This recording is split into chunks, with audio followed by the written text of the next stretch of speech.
What is a monster kid? Monster Kid is a state of mind. You can be young, you can be old. It's a shared environment of being captivated by the early classic horror films. You know what it is? It's somebody that grew up as a kid loving monsters. Pure and simple. That feeling that there's more of us out there, because, you know, monster fans are people who feel as singular and alone as the monsters themselves. Monster kids are people that grew up wanting the monster to win. It's such a time for many of us when there wasn't a problem, there wasn't taxes, there wasn't politics, there wasn't fear. All we knew was Bride of Frankenstein is going to be on Saturday at 11 o'clock, and that is all I need to know.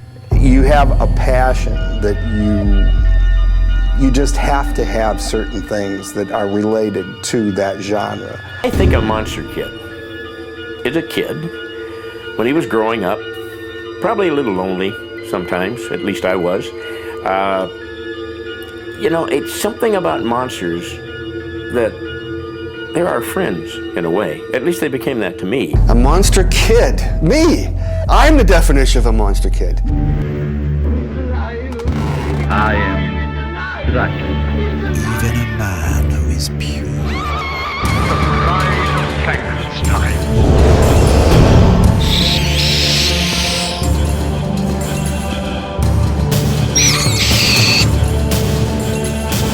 Uncle Maury.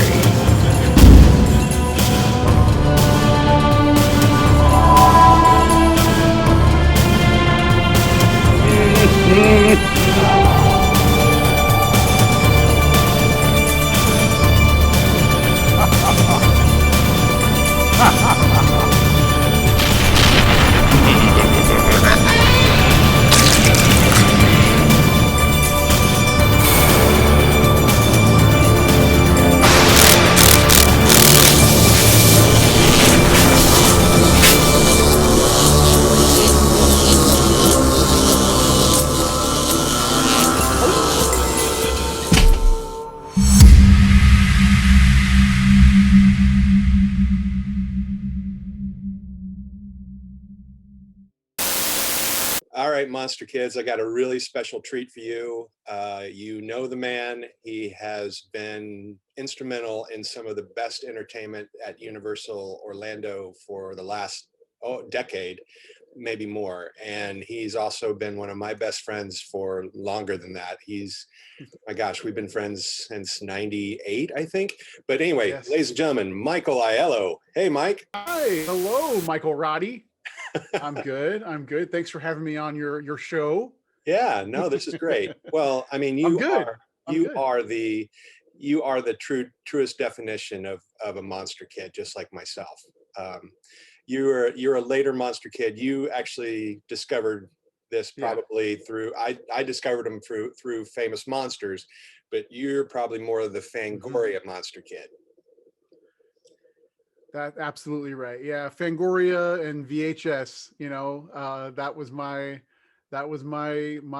waypoint into all things horror.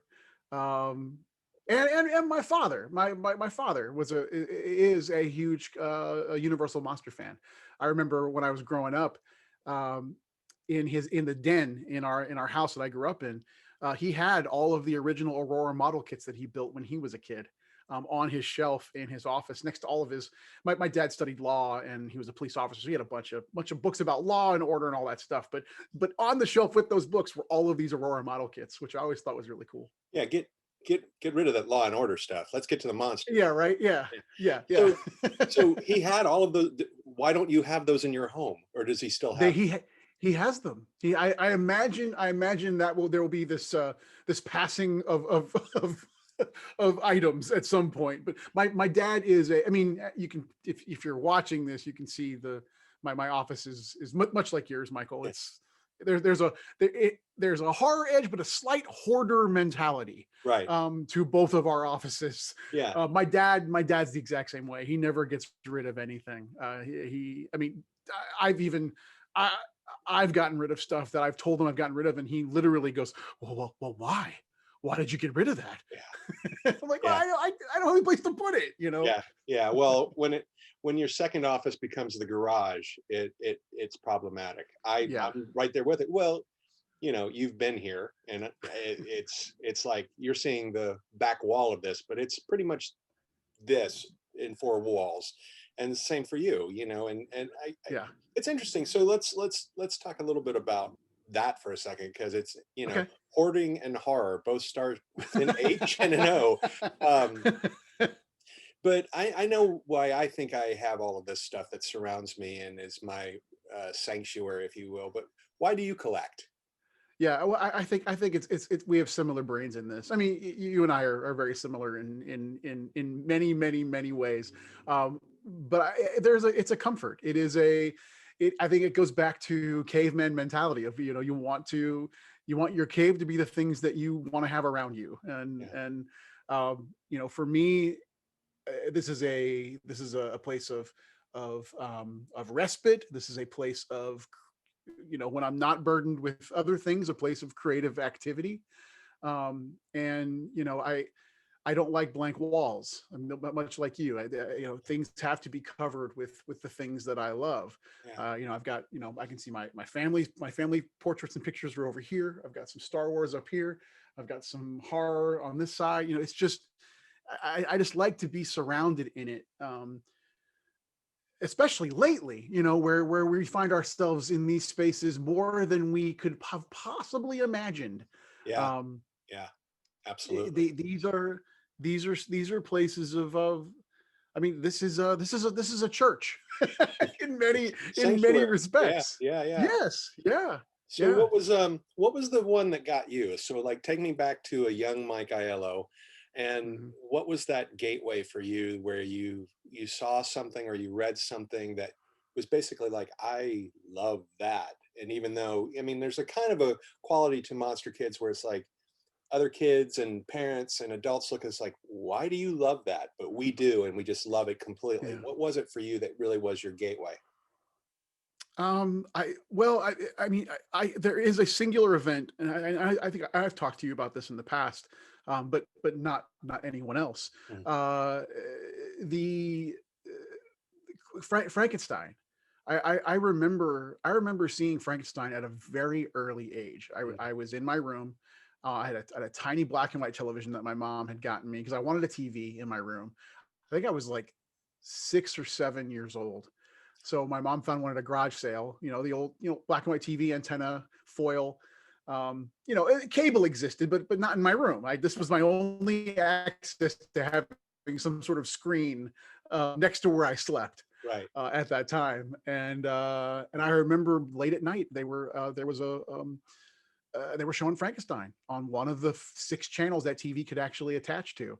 And I was mesmerized by it. And the memory I have the most is during the creation moment and the lightning in the scene strobing my room. And I'll never forget this, but my mom spent 3 days hanging all of my Star Wars ships. Every Star Wars ship from Empire. I had a couple from the original Star Wars, but I definitely had Empire and Jedi, and I still have them. They're in my garage. She had hung in my room into battles. So when I went to sleep, I looked up and I had, you know, glow in the dark stars, and I had all of these Star Wars ships all over the top of my on my ceiling in my room. But I remember the lightning illuminating all of these ships, but the shadows that kept getting cast over my room from where they were hanging filled. It was like this really interesting it's interesting shadows, almost like a zoetrope in you know. And that's a major memory I still have from this day of being a little scared, but just entranced by the lighting that was happening during that scene. And I was hooked, man. Like Frankenstein is still Halloween, you know, John Carpenter's Halloween, my number 1. Frankenstein's my number 2. Like I could watch those end to end. Like those are my desert island movies, you know. Absolutely. And that was it. And then getting older, Fangoria, you know, going to comic book shops and getting comics, but then always, you know, looking over at the aisle that had the Fangoria covers, and you're like, should I go grab that? There was like this kind of taboo. And my parents, they weren't like very strict, but still for me, I was like, is this appropriate? But I remember grabbing it for the first time, and that was it, man. Like just seeing all that stuff in full color, and but also like how it was done, how these things were created. Yeah, man. It's interesting. I am very similar with Fangoria. There was something, because I remember when the very first Fangoria came out, and it was I think it was at like an A&P grocery store, along with all the other magazines, and it was Godzilla, right? And I'm like, what? And it was in color, and I'm like, what is this? And then I opened it up, and I remember within a couple pages, I saw this. It was the first time I ever heard the name Tom Savini, but I opened it up, and there was this glorious color photo of a head exploding, and I'm like, what? And then there's pictures of him doing it and stuff like that. That was my first Fangoria. But after that, they got gorier and gorier on the covers. Yeah. So there was this kind of like, when you walked over to pick it up, you were like looking around like, is anybody watching me pick this up? Because there was an attitude towards that stuff that there was something wrong with us, Sure. or we shouldn't, I mean, and it's ironic to think about where we are in 2020. Well, sure. But, but back then, I mean, it was like you had to have a little bit of a moment of bravery to pick it up and then take it. And, there always was this kind of thing when somebody would scan it, like they'd look at it, like, and then look at you, and you're like, it was almost like you're a kid that's buying pornography, right? Like that. It was the same kind of feeling, I guess, this kind of taboo, or I'm less a person, right? Society made us be apologetic for it, right? And it's so different now. Like it is amazing how that has changed. Again, because horror has gotten much again, and this is not a bad thing. I think it's great that it's much more mainstream over the last decade.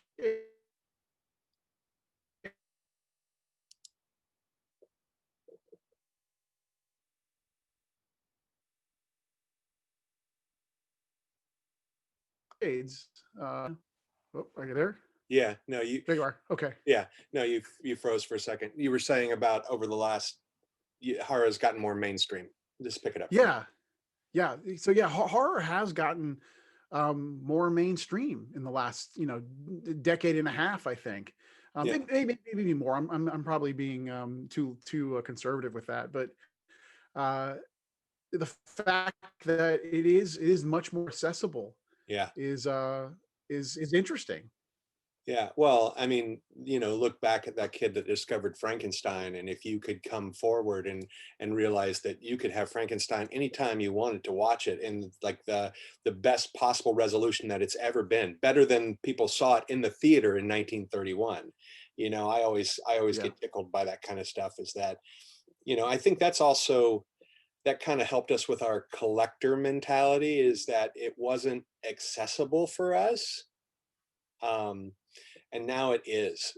But we used to have to really collect this stuff if we wanted to hold on to it, Yeah, no, that's really interesting. The fact that we didn't have access to a lot of the things that are so widespread now. The amount of product that is dedicated to the horror genre is it's an infinite quality now. Almost to a fault, where you just don't know what to collect anymore, or what are these diamonds in the rough that you're really going to zero in on, because there's so much. And the question of where you're going to put it, what's going to have to come down in order for this to go up. Right. So you saw Frankenstein, and then that kind of, that opened up the doorway. So what was it from there? So I'm assuming your dad probably had an Aurora model kit of Frankenstein, or was there somebody there was it your father that then said, oh, well, if you like that, let me usher you in, Yes. Yeah. Yeah, no, yeah, he definitely, kind of opened my eyes to the other classic monsters, definitely. As far as anything further than that, because my dad really, really loved, again, the things that he grew up with. Right. But we would go to horror movies together. But the next phase for me, when I was, probably around 10, ages 10 to 12 to 13, that was all VHS, man. That was walking into the video store and walking down the horror aisle, and just being enraptured by those covers. And like, to this day, the cover, whenever I think about horror VHS, the first thing that pops in my brain every single time is the cover for Ghoulies, with the little guy sitting on the edge of the toilet. Yeah. Like, I don't know why, but that cover pops into my head. It's the first thing. Yeah. And I don't know why it's that one. I think it was probably, again, going down that aisle, it was one of the first ones that I went, what is that? Is it on a toilet? What the hell's going on? Right. And then, of course, the Evil Dead 2, all these amazing covers, Killer Clowns. Yeah. So that for me really was the next major gateway for me, was just the video store. And we had access to it. It was relatively close to our house. So, every Thursday or Friday, I'd get a stack, of VHS tapes, and just spend the weekend, either finishing any homework I had for that week, and watching these movies. Me and my buddy Mark Rodriguez, we would, because he loved horror as well, we would just sit there and just intake as much as we could, as fast as we could. I remember being at his house. His parents did not like horror, so we had to keep the volume low in his room. But he had bunk beds, and we watched Texas Chainsaw Massacre on VHS, and it messed us up. Like, we were messed up. We were way too young in that movie. But again, as much as it affected us, and oh my God, I can't believe we just watched this. And then you can actually look at it and go, nothing really graphic happens. Right. It's about the way these characters look. Yeah. It's about the grain of that film, and it's about the sound. About the sound, which we had to have really low. Right. Well, so then you were really, like, being drawn in. Oh yeah. Texas Chainsaw for me. So let's see, you were what? You were 10 when you saw Texas Chainsaw? How old were you? 10 or 12 when I saw Texas Chainsaw Massacre. Yeah. Yeah. So you were born in 78. I was 78. Yeah. Yeah. So this was like 88, 89. So 90. Yeah. In there. Well, it's interesting because I think we figured it out once. I'm 10 years your senior. So yes. I'm just that much ahead of you. I have a Texas Chainsaw story. Like, Texas Chainsaw was one of those movies that when you started appreciating the slashers and getting into Fangoria and things like that, you always heard about Texas Chainsaw Massacre. Mm-hmm. And you pretty much can visualize that. It's in the title. It takes place in Texas, and there's a chainsaw and people die. So, you kind of a lot to constitute the word massacre. Yeah. So I had always read about it and heard about it. And it was also a lot of people were anti that movie and things like that. So it almost became that holy grail of, I got to see this movie at some point. Mm-hmm. So I actually worked in a movie theater in 85. Okay. I worked in a movie theater in Jacksonville Beach called the Royal Palm, and they would get independent films. So it was back in the day of the actual film distribution before digital prints. Mm-hmm. So I would have to take these prints that would come in, and I'd have to build them up. They would come in like 3 to 5 reels, and then you'd put them on a giant platter, and then you'd run it, and you'd have to splice it, and So that, to me, that tactile experience of putting a movie together is really kind of something I hold pristine, even though I hated the oil on my fingers. And if you weren't careful, the film could give you paper nicks and cuts and stuff, which really hurt. But so the idea is then once you built up a film, you had to screen it to make sure that it was good for the audience. So Texas Chainsaw came in, and it was going to open on Friday. And I was like, oh my gosh. So I put this movie together, and I still remember it was very brittle because it was a print from 1974. Yeah. Wow. So I put it together, and after hours, I watched it. And the film, first off, I watched it by myself in an empty auditorium and basically destroyed myself. Like, and again, I'm 15, 16 years old. But then the film broke, So, and I remember exactly where it broke, and it actually made that moment that much more terrifying for me when I watched the movie, is when Sally is at the table, right? Oh, And they're all looking at her, yeah. but they all, like, Leatherface gets really close to the thing. Right when he was coming at the screen, it went, Oh, and just white. yeah. And then I was like, I mean, I was terrified. And then I went up to the projection booth, and the film was all over the place, and I had to rebuild and everything. But to that day, but again, like, you're right, nothing graphic as far as like gore happens in that film, but the idea of that film, and that it really is, it really still resonates. So yeah, wow, Chainsaw, to see that on the first time on VHS. That was the other thing too, like the VHS revolution was so great because you could see all these movies that you'd only heard about, right?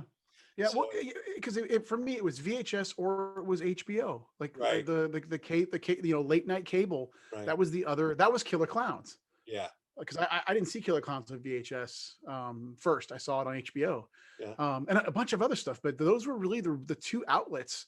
And then getting older, then you start seeking these things out. Like I remember when I was first starting at Universal, we lived in College Park, near College Park. okay, And there was this awesome video store on Edgewater Drive that was part video store, part bookseller, part coffee shop, pretty much that, comics as well, had all these things. And I remember going in there and talking about just monsters. Like that was the first time. I was older. That was the first time I saw Toxic Avenger. oh wow, and then the whole Trauma, like Trauma, VHS and Trauma for me are like that's another symbiotic thing, because this shop had them, and that was super rare. Yeah, you can never find that stuff. This was 98, 99, right? I'm sorry. Yeah, 99, 2000. Yeah. Well, in Trauma, I mean, again, talking about having to be apologetic, Trauma doesn't make apologies for its films, but there is definitely an attitude against those films, especially in the early days. Now they've become, even Trauma's become a little more mainstream, which is odd to say. I mean, but yeah, no, I remember the first Toxic Avenger, and it was one of those things, like, it just set the bar, right? There are moments in horror that, to me, and I wonder if you agree, like discovering Trauma was one of them. VHS was one of them. Nightmare on Elm Street, the release of Nightmare on Elm Street changed cinema, because that you probably didn't know this, but in '84, I was still in high school. And when Nightmare on Elm Street came out, everybody in high school was talking about it, because it was like this thing that you saw that movie and you had nightmares. I mean, there was a sense of dread and anxiety to go see that movie. But that came out of nowhere and really changed the genre. But let's go back to one of your other, especially this week, one of your favorite films, your favorite film, and pretty close to mine too, which is John Carpenter's Halloween. Now, it's funny to me, like, when did you see Halloween for the first time, and how? It was VHS. It was VHS in my room again, because this was a little bit later, so this would have been probably 91 or 92. Oh, okay. I think when I saw Halloween for the first time. That would have been about 12 or 13 years old at that point. I was in middle school. I know I was in middle school, and it was on VHS in my room. And again, same story. Just going to the video store and just getting a stack. And Halloween and Halloween 2 were happened to be in that stack, and watched those back to back. So you saw them both back to back? Did you see them back to back? Back to back on VHS. Wow. Yeah, that's great. Now, did you ever confuse and them as you got older, like it was one long film, like what happened in what, like, because for me, not really. Okay. Not really, because for me it was always about the first one is in the neighborhood, second one's in the hospital. Like that was the clean. Now again, there's that act one that kind of again, the fact that it picks up exactly where the last one left off, I always thought that was really interesting. Yeah. And something that I had already kind of seen a little bit because Back to the Future had done that. So that wasn't really revolutionary. You know, going from Back to the Future 1 to Back to the Future 2 and then 3, all those are a clean line between those films. So I had not seen a horror film that had done that yet. Right. Because you watch all the Nightmares and all the Fridays, their time has passed. Yeah, several years later. Yeah. Yes. In fact, like I'm rewatching all the Friday 13th right now because of the Shout Factory box set that just came out. Yeah. And you start to really number how much time, like when they get to A New Blood, they're Jason's like in the future. Yeah, Jason's like 150 years old. Yeah, it's like because she's a little girl at the beginning of that. Right. And then she grows up. Right. And that's when he comes back from, being, telekinetic, I'm alive. So it was just dawning on me watching them, again, going through and going, wow, like years passed between these films. So Halloween being right up against each other, I always appreciated that. Yeah. The moment in that film that really took me is between the end of 1 going into 2. The end of 1 where Carpenter just did all the establishing shots of the neighborhood. Right. And you're just hearing the theme and just that notion that he is out there somewhere. You don't know and you where start to hear his breath. Yeah. Right. Yeah. That was always I loved that part. That's probably it's probably one of my favorite aspects of the film because it really does fulfill what the intention of that character being is, that he's everywhere. He's inside all of us. That notion.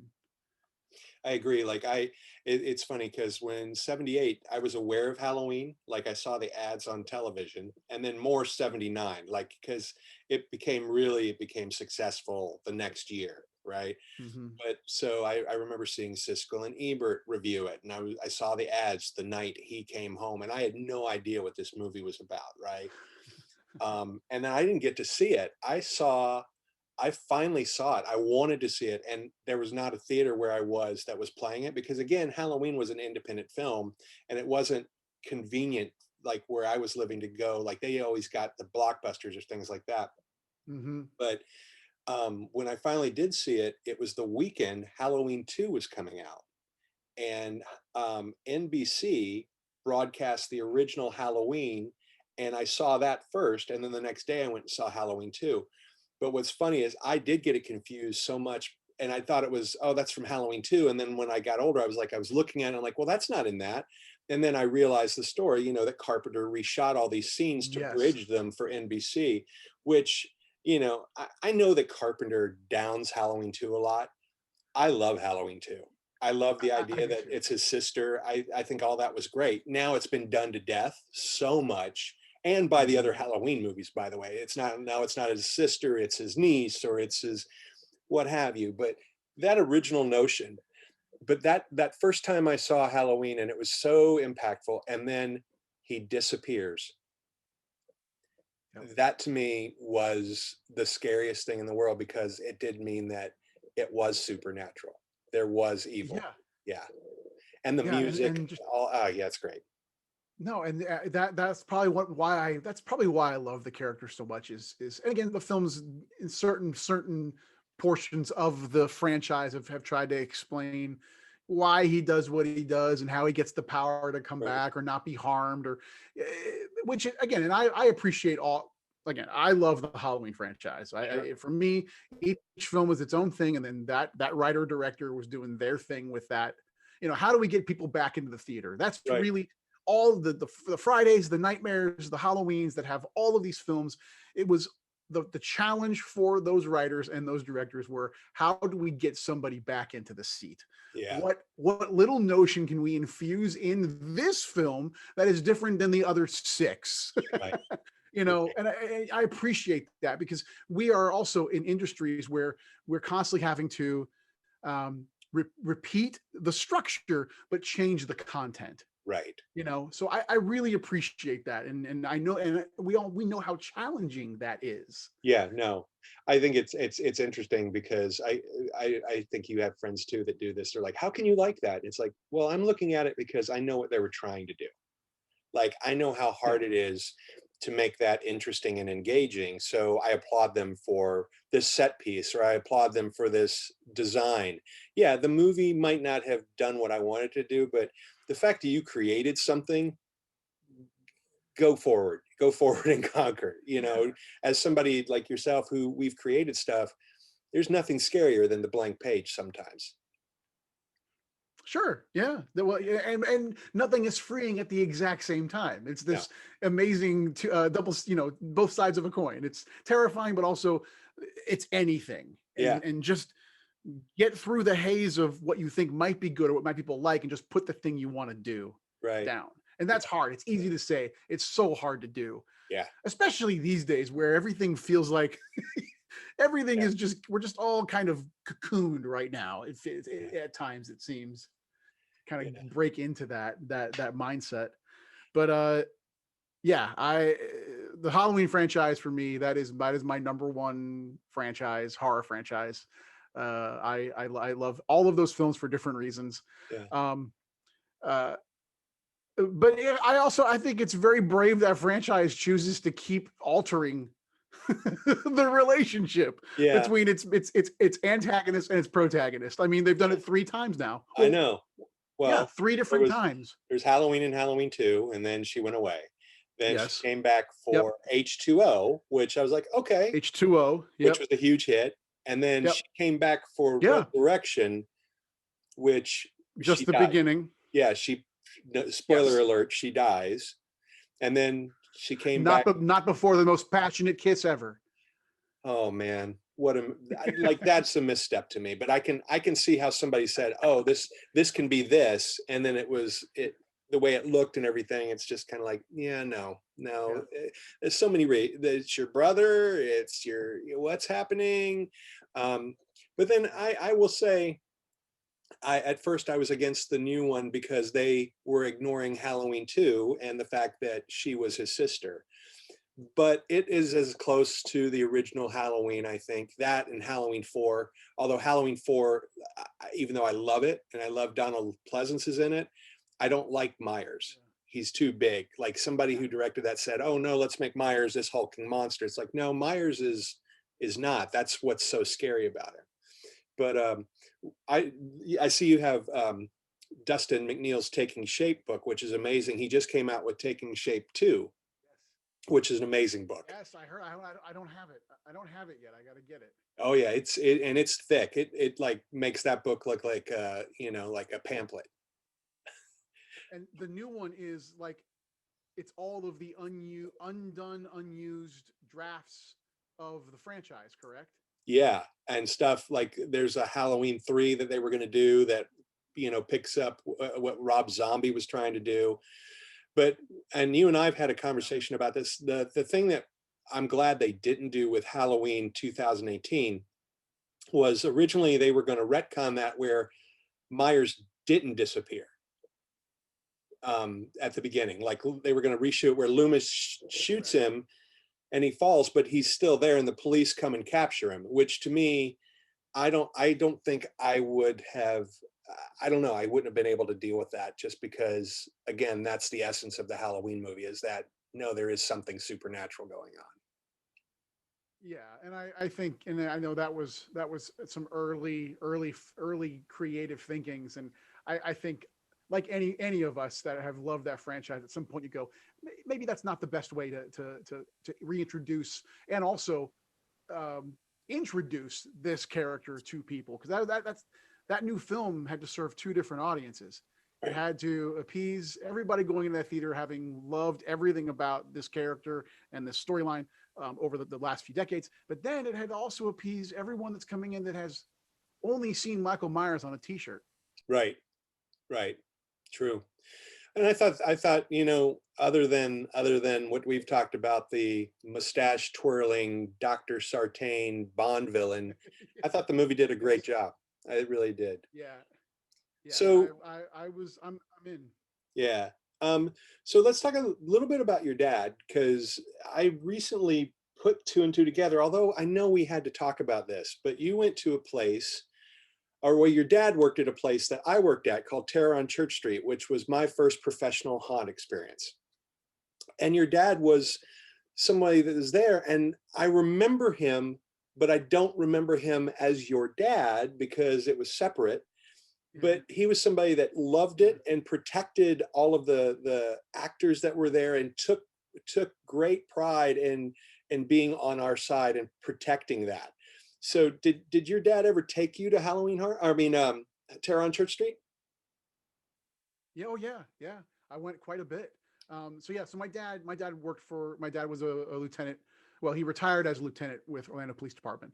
I'm not sure if he was a lieutenant at the time. That he did off-duty work as Orlando Police for Terror on Church Street. So they would hire, much like the theme parks, they would hire Orlando Police Department to act as liaison between their in-house security and then the city of Orlando. So so I think it was every other weekend he was there. And you're correct. He would either be inside or be responsible for one or two other officers who were also hired independently to do security work for that attraction. So he'd either be inside in some of the rooms, just kind of watching, or he would be out front at near the ticket booth or the exit. Just to be there as a lighthouse in case anybody needed anything. To prevent shenanigans. Prevent shenanigans. Yes. Yes. That's actually part of the job description. Prevent shenanigans. Yes. Prevent shenanigans. So that's what he did. And yeah, he would bring me, and I'm trying to remember what years did you work there, Michael? So it was like I came here at the end of '92, and I did a show at the Mark II. So I started there at the beginning of '93, and I worked there for about a year and a half. Double duty. I worked at Universal during the day, and then I would go to Terror on Church Street, and I loved it. I mean, David Clevenger had created something amazing, brought me in, let me do some design work with him. I was an actor out front, but it really was just the greatest example to me of what ultimately became part of our careers, which was designing haunts that were little pieces of theater. But yeah, it was 90, end of 92, beginning 93. Yeah, that makes sense, because I remember, I remember going in the early 90s. At least once a month, my dad would just take me with him, because he had to be there as well. But yeah, that place was the inception for me of haunt experiences, because I had done home haunts during Halloween, but nothing and horror nights too at that point, because horror nights had started in 91, so we did that. My dad and I both, he brought me to horror nights, and then I would go to this whenever he was working. And I just remember walking through, and again, at that time, it's just a fulfillment of being placed within the environments that you've only seen on the screen. And that the joy in that, especially knowing that it's horror, you're scared, but also there's just I remember going through that crypt room and just being in awe. And I think you round the corner, and I remember there was a gag with Dracula where he was on a lift. Yeah. Well, that was upstairs. It was a motorized lift. Yeah. So downstairs was the crypt, and then you turn a corner and there were coffins and Dracula would come out. But then if you went upstairs, there was a butler, and then he took you in a dark room, and then a light would flash and Dracula would be rising up out of the darkness. It was really good. It was really a great effect. Yes. I remember seeing that, and I walked out of that place going, I have no idea how any of that happened. And I was like, I want to know how those things occurred. And correct me if I'm wrong, my brain remembers a boiler room scene with not Freddy. Right. And was there another motorized moment where he slid down a boiler pipe? Like there was a. Yeah. So you would walk in, you would walk into the boiler room, and Freddy was at the end, and he was on like a little conveyor that would have him come straight at you, and he would swipe at you as he went by. And it was terrifying. And it's interesting because, as these things become more and more popular and people find out about it and companies become litigious, we know all about that kind of stuff. But it was Freddy. It was Freddy, and Yeah. Oh yeah. Yes. there was a poster in the office that Jack Nieberline or David Clevenger had that Wes Craven had come through. Oh, no So, way. so he had signed a poster, Wes Craven, and he drew 4 Freddy claws cutting through the poster. I remember to this day, and I was like, how cool is that for him to go and see Fred, you know, that kind of thing. Yeah. Here's something that's funny. When I started moving into kind of helping design and work with the actors and things like that, I begged David Clevenger, I was like, can we have a Halloween scene? And this has been like, this was the white whale for me for years. Yeah. And you accomplished it, damn you. But I never could, right? But I was like, Michael Myers is so scary, we got to have him. And David was kind of like, eh. So I said, let me just try it. So I had a Michael Myers mask and jumpsuit, and there was a guy that was hired that had like a beard and was balding, and I had him put on a trench coat. And there was just an area that was a thoroughfare at Terror where it was pretty much just dark walls, and you know, it was transition. And I said, can we just work there? And he was like, all right, try it. So I just remember him coming out as Loomis going, he's evil, he's on 2 legs, he's not a man, he's not human, right? And then I would come and I would stab him, and people would lose their minds. And then David was like, no, we're not doing it. I was like, ah. So cut 2 years later, I'm at, yeah. What was his? It just didn't. What was his aversion? I guess nostalgia for me. I heard uproarious applause and stuff. David was just kind of like, it's a waste of 2 bodies. Like, nobody, it's, you know, I could have you do something else. So then cut 2 years later, and I'm at Universal, and we wanted, me and Jason Sorrell loved Halloween, and we were trying to get the series. We're like, we want to have, you know, an IP house. And now that was back in the days where we're not paying for IP, no way, no how. So yeah. We actually, and I still have it somewhere, we sent a fax to Carpenter and Deborah Hill asking them if they would be interested in having a Halloween maze at Universal Orlando Halloween Horror Nights. Yeah. And we got a fax back on Escape from LA letterhead, signed by Carpenter and Deborah Hill, saying we would very much like to be part of this, blah, blah, blah. And we were like ecstatic. And we went in, and I think the guy's name at the time, it was a guy named Kyle and then Adrian. We went in, we were like, look, and they're like, what did you do? You can't do that. You can't reach out to the filmmaker. Have you lost your mind? We almost got fired. So, and then cut to the chase, years later, you get to do Halloween officially, and it's amazing. It's like, see, it would be amazing. Yeah. Yeah, no, that was again, it was a long time coming. It should have happened far sooner than me being able to do it. But yeah, well, it was even when we were together, we tried to pitch it, right? And like we were told, Myers isn't scary. Yeah. Oh yeah. Yeah.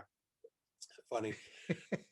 So now you're on you have created all these amazing kind of contributions to horror. What's it feel like to kind of sit back? I mean, you know, I know you, and I know how humble you are about this, but you really have, especially with some of the IPs you've been able to bring to life and all the things you've been able to do, not just at Universal, but in your personal career too. Like, what's it feel like to be that monster kid? Are you still that little kid inside that's just overjoyed? 100%. 100%. I mean, you know me, Michael. Like I am the equivalent of the phrase "just happy to be here," and that's he's just happy to be here. Yeah. I mean, that is the truth. Again, none of this work and this love is taken for granted.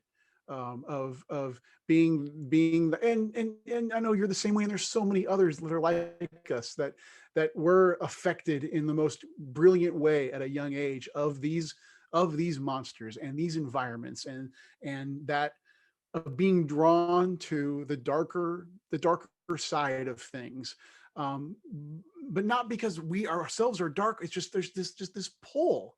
Right. That inspires us, that makes us afraid, that causes us to create, that all of these things get put into that pot. And when we're given the gift to be able to actually produce something within it, I think that is just that. It's an amazing gift to be able to create within this genre. And it's such a forgiving genre as well. I think that's the other great thing about horror, is that you can't pin it down. Right. It has all of these amazing subgenres and all these left and right turns that it can take and still be based in the word horror, but go all of these different ways.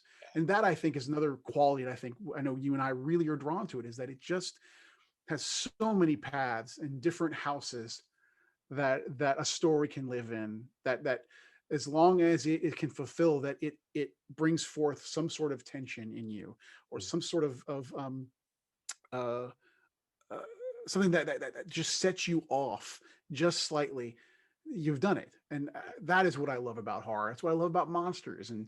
And again, these are our, all of these characters, whether it's superheroes or monsters, these are our Greek gods. These are our stories, That's awesome.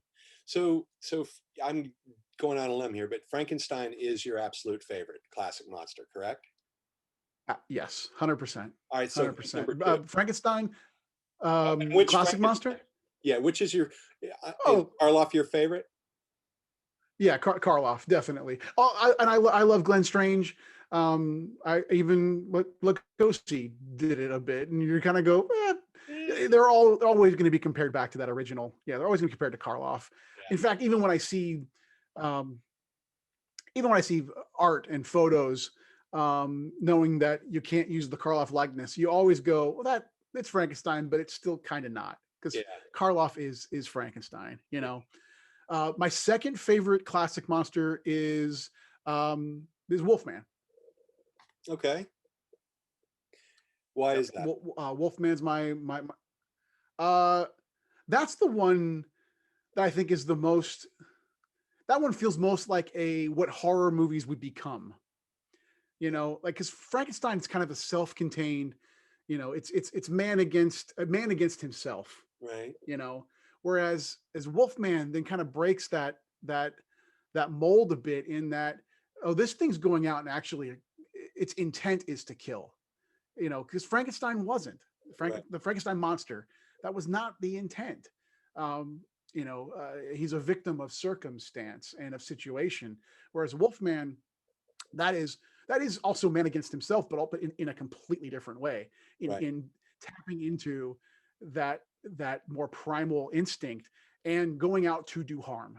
Right. And I think that's what I appreciate about that film, just because those types of themes were not very widespread back in that day. Right. And then I love Bride of Frankenstein as well as a film.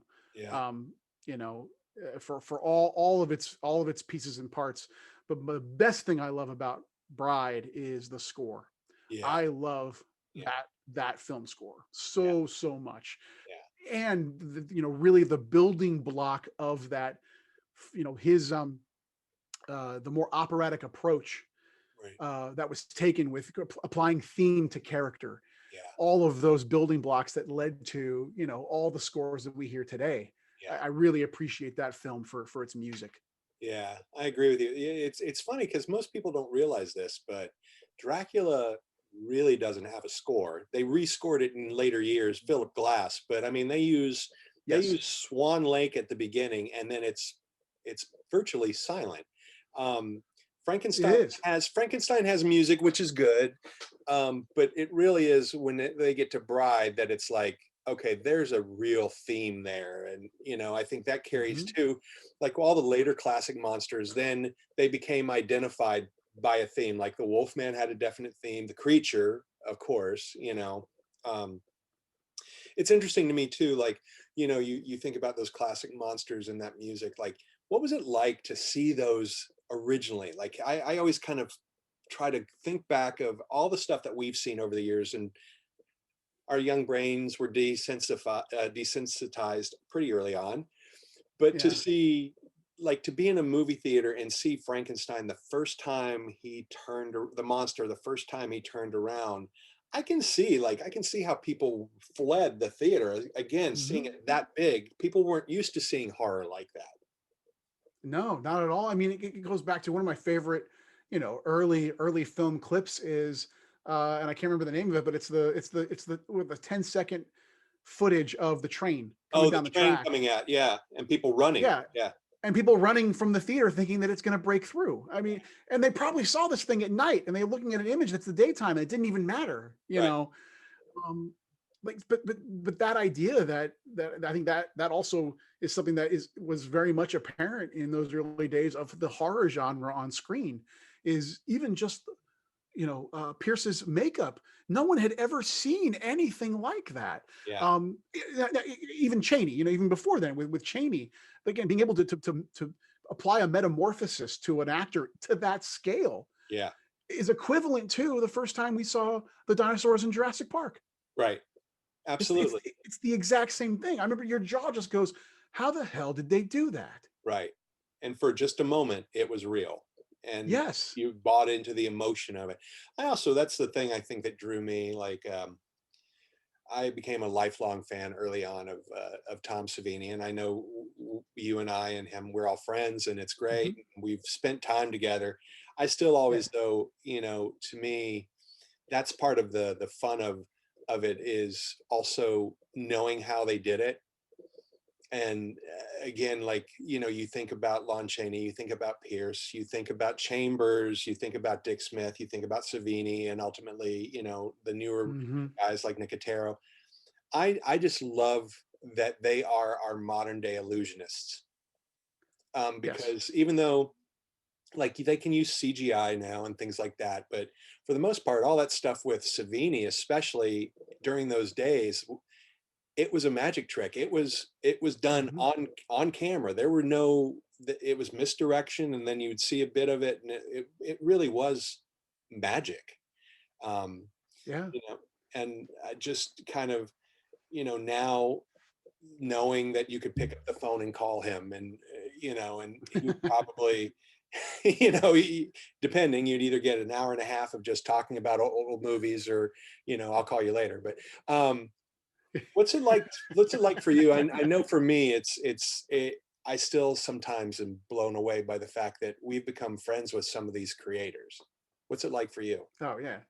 Oh, it's there's a lot of, still to this day, there's pinch me moments, or even some of that nervous tension just before you're seeing them again for the first time after a while. Yeah. I'm always fighting off. Even with knowing, well, you've known Tom more than I have, longer than I have, but even with Nicotero, there's still this internal fight that I have just to go, tell me about all the work you did on Nightmare. The questions I know he's going to get at every convention. I still want to ask those things, but also but he's off and he's not in that mode, and I'm not going to burden him with having to relive stories that I'm sure he's told a million times. So there's still that urge to just want to know what it was like to be in the room or on the set during these moments. But then beyond that, there is this awesome comfort in knowing they're a friend, and they appreciate you just as much as you appreciate them. Yeah. That's really cool. It was funny to me. I want to share this story. We went a couple weeks ago to see The Thing and American Werewolf in London at the drive-in. Yes. So you were texting Landis, you were taking pictures of the screen, and you become really good friends with John Landis, who is the writer-director of American Werewolf in London, known as a master of horror, although he's really only done one or two horror projects. I mean, Thriller, American Werewolf, and Innocent Blood, I guess. But what's funny to me is he showed me the phone and he's like, haven't you had enough of that movie? It's like you just want to go, no, I'm not going to, I would never have enough of that movie. American Werewolf in London is one of the best movies ever made in the horror genre.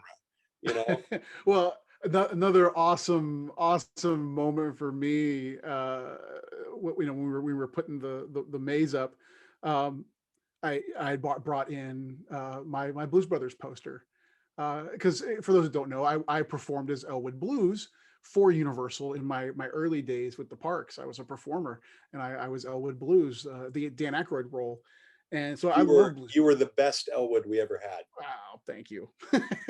It was fun. It was fun. You were trained by good people. That's right. That's right. The best. Not the best, but good people.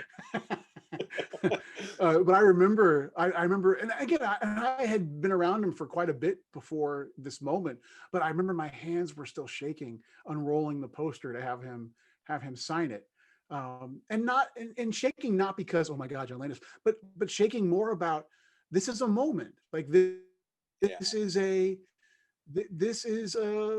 something that you would never, meeting him and meeting Greg and meeting Tom and all of these godfathers of the things that we grew up loving, meeting them, interacting with them, not just on a professional level, but on a personal level as well, is at times that you step back and go, what the hell is going on right now? Right. This is crazy. Right. This is nuts that watching that VHS tape of American Werewolf in London would someday lead to a collaboration. Yeah. Like that is insanity to me. Absolute insanity. And it's something that I never take for granted ever. Yeah. Ever. Well, I think that's, I think we hold on to our fandom, and, that's the thing that for us, I think, is why, first off, we're the best of friends because we are the same, but also we are always friendly to other people because we're fans. You want to talk about horror? Sure. Yeah. I'll sit down and talk about horror all day. I mean, I love it. And the fact that we've now had that opportunity with some people that were instrumental in our early development and created some of the most wonderful things that we're so passionate about. So what's next for you? What's now, I mean, other than just staying in your home office, what do you got going? I mean, it's still with the parks, working with the parks. A lot of holding patterns and kind of waiting to see where things kind of net out. Personally, again, you and I are writing some things that hopefully will see the light of day in some form, fashion, or function in the next 15 years. But the other thing too that I think this situation we all find ourselves in, that I certainly appreciate, is because I've been literally home since February, working from home, and just being closer with my family has been awesome. And also a little bit of like reallocation of what's going on in the brain, like how can I create differently, how can I create better, how can actually sit over here. There's a grading right now called The Accidental Creative. It's by a guy named Todd Henry.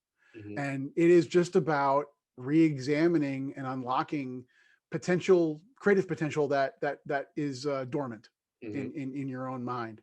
Again, I'm not going to get all new agey here on this, but it's just been an interesting book to read. There's also another book he has called Herding Tigers, which is all about leading a creative team and what are some of the practices that have been employed in the past that have become commonplace, but also at the same time become derivative at the same time. Yeah. And how do you break ground and how to lead a creative team?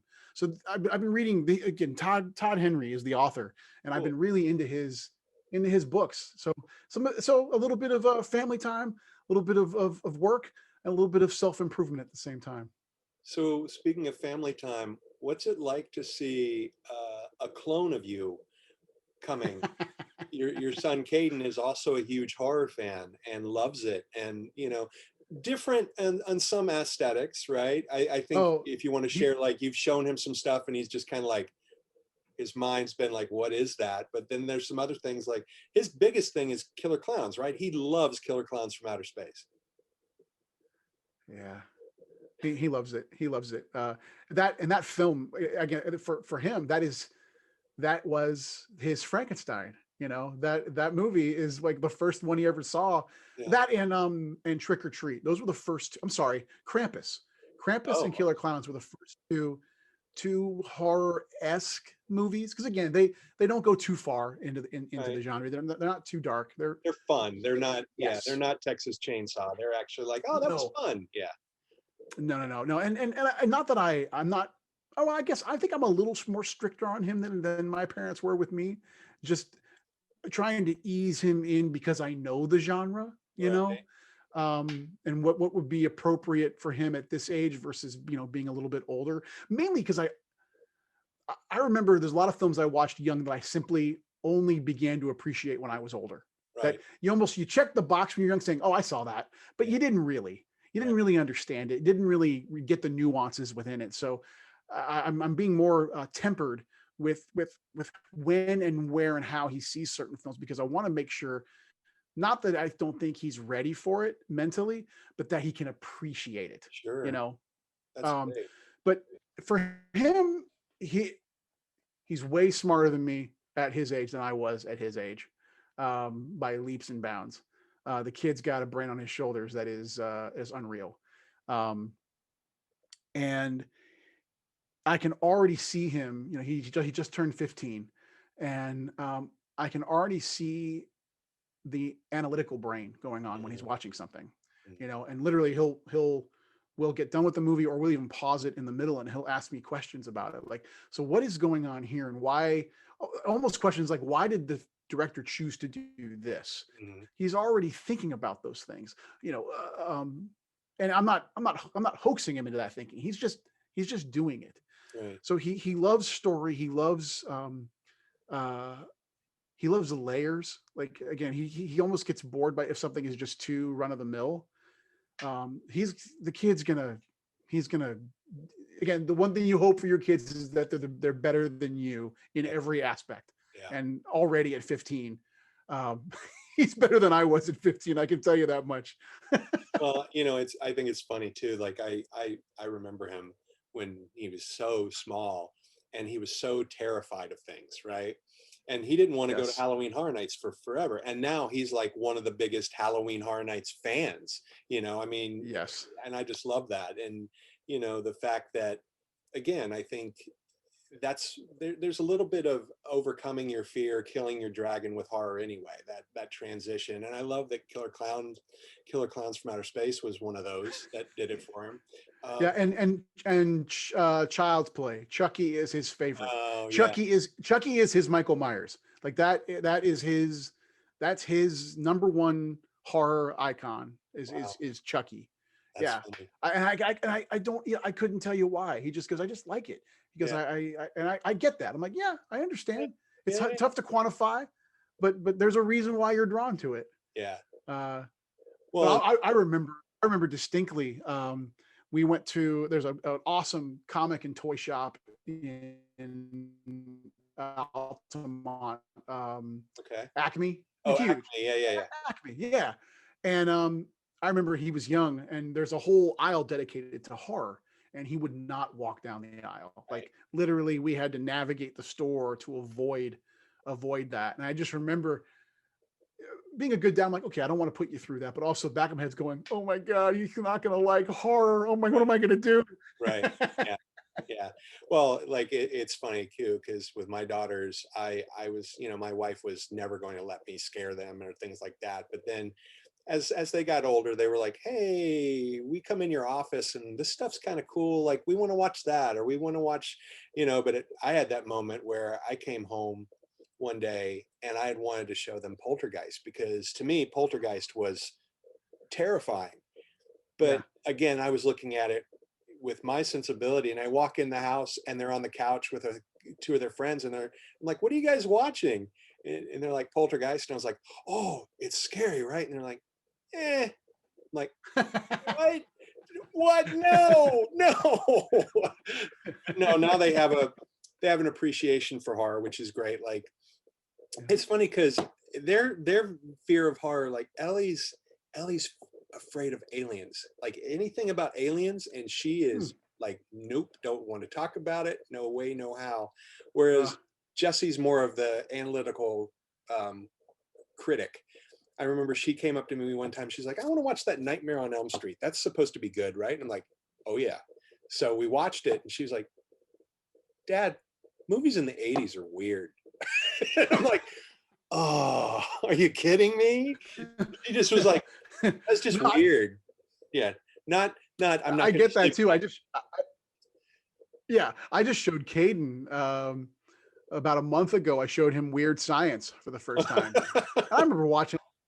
Yeah. I remember watching that at teenage, young preteen age. Watching that, and was it Kelly Brock? And Anthony Michael Hall. Yeah. Yeah, when she reveals herself, you're like, whoa, all right, good job, guys. Yeah. I mean, that was me at that age. My son watches, he goes, they made a woman that's an adult. They're underage. But that was the first thing he said. And I'm like, oh, well, yeah, you're right. Oh Because dear this God. is awful. Yeah. Oh dear God. This You're is right. Yeah. You're right. Yeah. I'm like, he goes, so these guys are just, the guys are like freshmen in high school, and they've made a woman, and she points a gun at his mom at one point in the movie, and you're like, and he's just appalled, and I'm laughing because I never even took it that way when I was his age, and he's looking at it with this whole other lens of this is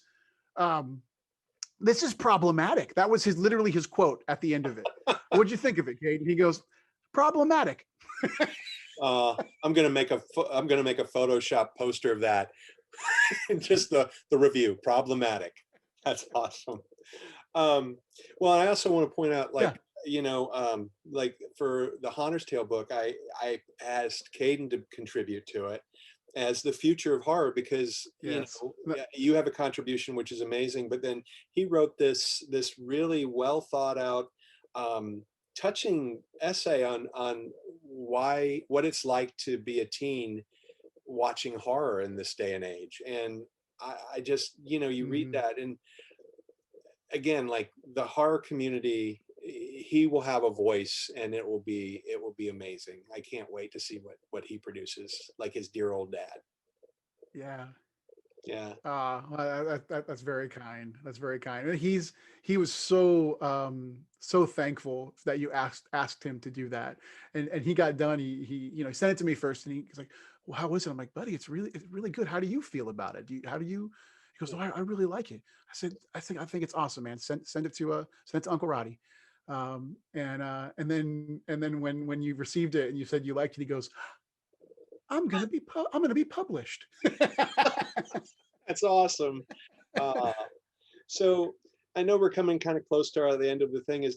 How do you feel about horror now? Like, I know you and I are both fans, and we text each other when something's on Shudder. And I mean, I think it's a great time to be a horror fan, but also, how do you feel about just like the state of horror, like what's coming out and things like that? How are you feeling these days? I'm super positive on it, honestly. I think it is gateways like Shudder and even YouTube, where you're able now to see all of these stories and voices that you would never have noticed before. Because even when you go to a video store, your eyes tend to scan over things that just don't perceive to be interesting, right?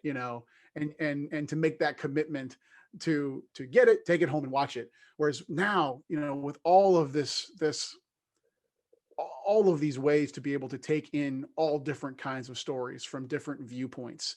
And I think Shudder, I will be a subscriber as long as it is in existence, and they keep doing what they're doing, because the fact that you can just cleanly glide through so many different movies about so many different things still based in this genre, and 9 times out of 10 you're watching something pretty damn good on that service.